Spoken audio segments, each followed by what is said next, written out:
Episode number 1 के साथ, जिसका नाम है हिडन इन्वेंट्री। तो दोस्तों ये कहानी 2006 में शुरू होती है, जब गोजो और गेतो एक ही क्लास में पढ़ते थे। हम गेतो को एक सुनसान गली में जाते हुए देखते हैं, जिसमें कर्स्ड स्पिरिट का साया है और गर्मी के मौसम में इनकी तादाद कुछ ज्यादा ही बढ़ गई थी। गेतो को गली के अंदर एक कर्स मिलता है, जो कि एक इंसान को खा रहा था।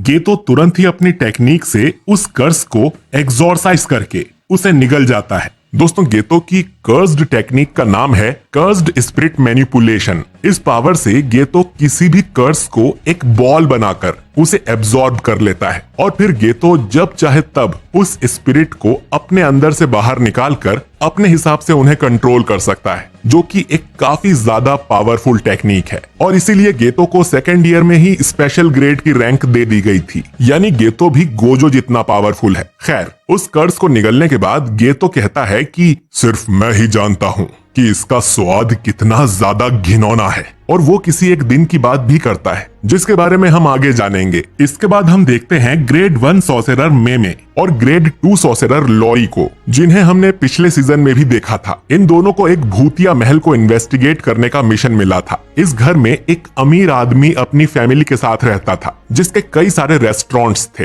लेकिन पिछले साल आई महामारी में उसका सारा धंधा चौपट हो गया और कर्जे में डूबने की वजह से उसने अपनी फैमिली के साथ खुदकुशी कर ली थी। उसके बाद से ही ये अफवाह फैलने लगी कि वो महल भूतिया है, क्योंकि अब तक इंटरनेट आ गया था। फिर कई सारे स्टूडेंट्स मजे मजे में उस महल के अंदर गए थे, लेकिन वो कभी वापस नहीं लौटे। अब कोई और इसका शिकार ना बने, इसीलिए इन दोनों को वहां भेजा जा रहा था। वहां पहुंचते ही लॉरी कर्टेन बनाने लगती है। दोस्तों कर्टेन बनाने से आम लोगों को पता नहीं चलता कि यहाँ क्या चल रहा है, लेकिन मैमे उसे मना कर देती है कि इसकी जरूरत नहीं है, क्योंकि कर्स महल के अंदर है, ना कि बाहर। अब ये दोनों उस घर के अंदर जाते हैं और देखते हैं कि यहाँ चारों तरफ कचरा पड़ा था। ये सब देख लॉरी थोड़ी डर जाती है। अब मेमे उसे कहती है कि उन दोनों को अलग अलग फ्लोर पर जाकर खोजबीन करनी चाहिए। वो लॉरी को सेकंड फ्लोर पर भेज देती है। लॉरी वहाँ के सारे कमरे चेक करती है, लेकिन उसमें कुछ नहीं मिलता और थोड़ी देर बाद वो एक दूसरे के सामने ही आ जाती हैं, क्योंकि ये सेकंड नहीं बल्कि फर्स्ट फ्लोर ही था। मैमे बताती है कि वो इसी एग्जैक्ट जगह से 3 बार गुजर चुकी है, यानी कि ये दोनों किसी तरह के लूप में फंस गई थीं और वो इस हॉलवे से बाहर नहीं निकल सकती, बिल्कुल जैसा हमने चेनसो मैन में देखा था। खैर, लॉरी पूछती है कि क्या ये कोई इननेट डोमेन है, जिस पर मीम बताती है कि इननेट डोमेन में आसपास की जगह भी बदल जाती है, यानी कि ये सिर्फ एक बैरियर है जो कि अंदर आने वाले लोगों को फंसा लेता है। और इसी तरह पहले आए लोग यहाँ फंस गए होंगे और कर्स ने उन्हें मार दिया होगा, लेकिन इसका मतलब ये भी है कि कर्स बहुत कमजोर है, तो उन्हें बस इस बैरियर से निकलकर उस कर्स को मारना है। मैमे लॉरी से पूछती है कि उन्हें क्या करना चाहिए। अब लॉरी बताती है कि पहले उसे लगा था कि ये लूप एक सर्कल के जैसा है, लेकिन ऐसा नहीं है, बल्कि ये एक सीधी लाइन की तरह है, जो कि ट्रेन के डिब्बों की तरह एक दूसरे से जुड़ता जाता है। तो लॉरी के हिसाब से अगर ये लोग बहुत तेजी से एक एक दिशा में भागे तो डिब्बों को जुड़ने का टाइम नहीं मिलेगा और ये लोग बैरियर को तोड़कर बाहर निकल जाएंगे। मैमे लॉरी के इस आइडिया को 100 में से 90 नंबर देती है, क्योंकि एक साथ भागने की जगह इन दोनों को अलग अलग डायरेक्शन में भागना चाहिए, जिससे बैरियर और जल्दी टूट जाएगा। अब ये दोनों ऐसा ही करती हैं और लॉरी को लगता है कि वो लोग कामयाब हो रही हैं, लेकिन फिर बैरियर के साथ साथ ये पूरा मेंशन भी टूटकर गिरने लगता है और लॉरी किसी तरह उससे बाहर कूद जाती है। बाहर वो अपने जूनियर गोजो को देखती है, जो कि उसे बचाने आया था। दोस्तों असल में इन दोनों को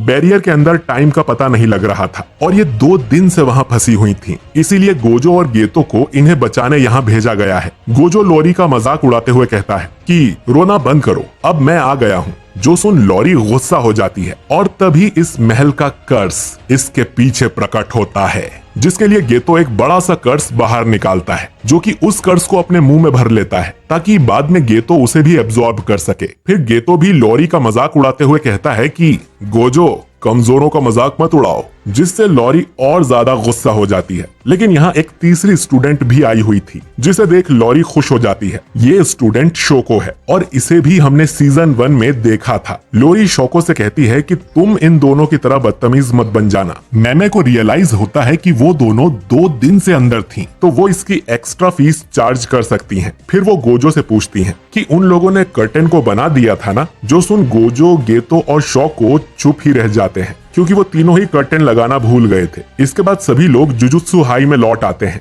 जहाँ पर इन्हें अपने टीचर यागा से डांट पड़ती है, जो कि आगे चलकर इस स्कूल के प्रिंसिपल बनते हैं। खैर, उन्हें पता चलता है कि वो गोजो था जो कर्टेन लगाना भूल गया था, जिसके लिए उसे सजा मिलती है। अब ये तीनों स्पोर्ट्स रूम में जाकर बास्केटबॉल खेलने लगते हैं। गोजो पूछता है कि हमें कर्टन लगाने की जरूरत ही क्या है, जबकि आम लोग ना तो कर्ज को देख सकते हैं और ना ही कर्ज्ड टेक्निक्स को। गोजो ये भी कहता है कि कमजोर लोगों को बचाना काफी थकाने वाला काम है, जिस पर गेतो बोलता है कि जुजुत्सु सोर्सरर का काम ही यही है कि वो आम लोगों की रक्षा करे। गोजो गेतो के आदर्शों का मजाक उड़ाता है, जिससे दोनों में टेंशन बढ़ने लगती है और ये देख शोको यहाँ से निकल जाती है। अब गेतो गोजो से लड़ने के लिए एक कर्ज को बाहर निकालता है और उससे कहता है कि चलो ये मामला बाहर चलकर निपटाते हैं। लेकिन तभी टीचर यागा यहाँ आ जाता है, जिसे देख ये दोनों दिखावा करते हैं कि वो तो बस कसरत कर रहे थे। यागा बताता है कि वो इन दोनों को एक नए मिशन पर भेज रहा है। दोस्तों, सीजन 1 में मैंने बताया था कि स्कूल में 1000 साल का सोर्सरर है, जिसका नाम है मास्टर टेंजन। टेंजन की कर्स टेक्निक के कारण वो अमर है, लेकिन उसका शरीर फिर भी बूढ़ा होता रहता है और हर 500 साल के बाद उन्हें अपने शरीर को बदलकर टेक्निक को रिफ्रेश करना पड़ता है। अगर वो ऐसा नहीं करते तो उनकी टेक्निक उनके बूढ़े शरीर को चेंज करने लगती है, जिससे वो खुद का कंट्रोल खोकर इंसानियत के लिए खतरा भी बन सकते हैं। और इस बार टेंजन जिसके साथ अपना शरीर मर्ज करने वाला है वो एक लड़की है, जिसे ये लोग स्टार प्लाज्मा वेसल कहते हैं। इनका मर्ज 2 दिन के बाद होगा, तो गोजो और गेतो का काम होगा इस वेसल को सही सलामत यहाँ स्कूल में लेकर आना, क्योंकि उस वेसल की लोकेशन लीक हो गई है। और 2 ग्रुप्स हैं जो कि उनके पीछे पड़े हैं। पहला ग्रुप है क्यू, जिसमें कुछ कर्स यूजर्स हैं जो चाहते हैं कि टेंजन इंसानियत के लिए दुश्मन बन जाए, और दूसरा ग्रुप है टाइम वेसल एसोसिएशन, जो कि टेंजन की गॉड की तरह पूजा करते हैं, लेकिन वो नहीं चाहते कि टेंजन किसी से मर्ज करे, क्योंकि इससे उनकी पवित्रता खराब हो जाएगी। और हाँ, इस ग्रुप में कोई भी कर्स यूजर नहीं है। खैर, इसके बाद गोजो और गेतो उस होटल के पास जाते हैं जहाँ उस वेसल को रखा गया था। गेतो अकेले ही अंदर जाता है और गोजो बाहर ही निगरानी रखता है। दोनों फोन पर बात कर रहे थे, जिसमें गोजो घमंड दिखाते हुए बोलता है कि हमें क्या दिक्कत हो सकती है, आखिरकार हम दोनों सबसे पावरफुल हैं। जो सुन गेतो उसे समझाता है कि इतना ओवर कॉन्फिडेंट होना अच्छी बात नहीं है और उसे अपने सीनियर से भी थोड़ा सभ्य तरीके से पेश आना चाहिए, क्योंकि कुछ दिनों में उनकी मुलाकात मास्टर टेंजन से भी हो सकती है। इसके बाद गेतो उस कमरे की डोरबेल बजाता है और अंदर से एक लड़की जवाब देती है कि वो आ रही है, लेकिन तभी वहां एक बड़ा धमाका हो जाता है। गेतो एक कर्स्ड स्पिरिट को कवच की तरह यूज कर खुद को बचा लेता है और देखता है कि वो लड़की बिल्डिंग से नीचे गिर रही थी। इसके बाद गेतो एक उड़ने वाले स्पिरिट को बाहर निकालता है और उस लड़की को हवा में ही पकड़ लेता है। ये धमाका क्यू ग्रुप के सोल्जर कोकुन ने करवाया था, पर वो देखता है कि उस लड़की को गेतो ने बचा लिया है। इधर गोजो पर भी एक सोल्जर ढेर सारे चाकू फेंकता है, लेकिन जैसा कि हम जानते हैं कि गोजो के आसपास एक इन्फिनिटी शील्ड है, जिससे गोजो को कुछ भी नहीं होता। ये सोल्जर गोजो को पहचान लेता है, क्योंकि उसने गोजो के नाम के काफी चर्चे सुने थे और वो गोजो को लड़ने के लिए चैलेंज करता है। गोजो इसके लिए मान जाता है, लेकिन एक शर्त पर कि वो इस सोल्जर को तब तक नहीं मारेगा जब तक वो उससे रहम की भीख ना मांग ले। पास ही की एक बिल्डिंग में हम 2 लोगों को बात करते हुए देखते हैं। इनमें एक आदमी कॉन्ग बताता है कि उनके ग्रुप टाइम वेसल एसोसिएशन में कोई कर्स यूजर नहीं है जो जुजुत्सु सोर्सरर से लड़ सके, लेकिन उनके ग्रुप के पास पैसा बहुत सारा है और इसीलिए उन्होंने एक कॉन्ट्रैक्ट किलर को हायर किया था उस लड़की को मारने के लिए। कॉन्ग इस किलर को जेनिन नाम से बुलाता है। ये किलर कहता है कि अब उसका नाम जेनिन नहीं है बल्कि फुशिगिरो है और वो उनका ये काम जरूर कर देगा। और